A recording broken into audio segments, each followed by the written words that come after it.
Supine 90-90 hip shifting. Supine means on your back, so that's where we're gonna be performing this exercise. You can use a mini ball or a foam roller, but you want something that has about a 6-inch diameter.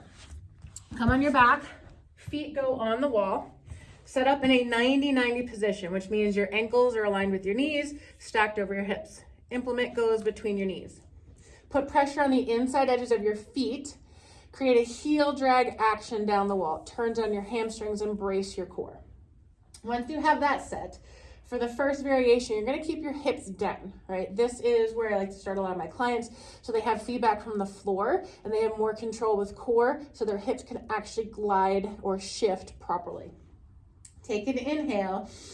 On your exhale, pull one hip down.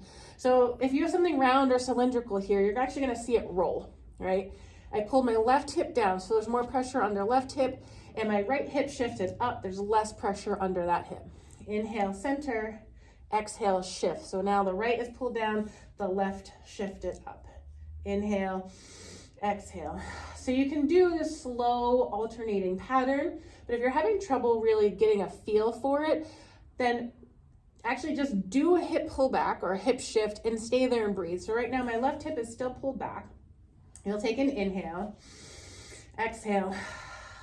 You have a little pressure on the roller, right? So you're pressing in, so your inner thigh or your adductors turn on. With each exhale, maybe you stay here for like 5. So again, you're really imprinting it and letting your body be like, oh, this is where you want me to be, okay? With each exhale, see if you can pull back a little bit more or let the glutes lengthen and activate a little bit more. After 5 breaths, come back to center, inhale, exhale, go the other way. So while you're doing this too, you want to be mindful that your feet aren't sliding down. They want to stay parallel. It's just isolating movement at the hips. Then you can practice the breath hold here. You're holding the position while you breathe. Inhale, exhale. Once you get a real feel for, oh, this is where I want to be, you feel your hip glide down and back.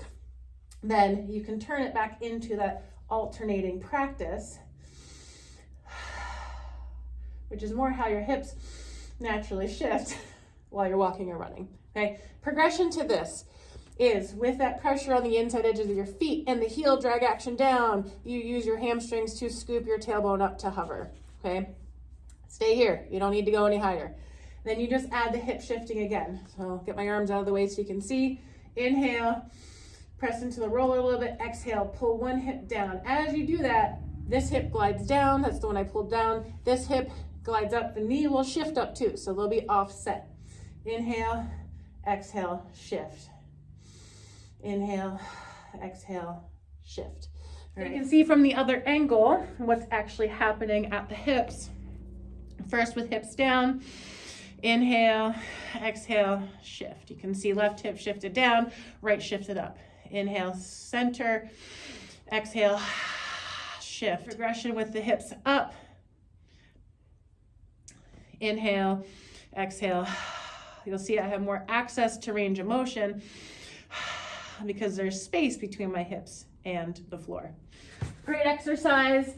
Hip shifting is really important for so many movements, and we need to have core control. So give this a try. Let me know what you think. Have any questions or comments below. I'll see you soon.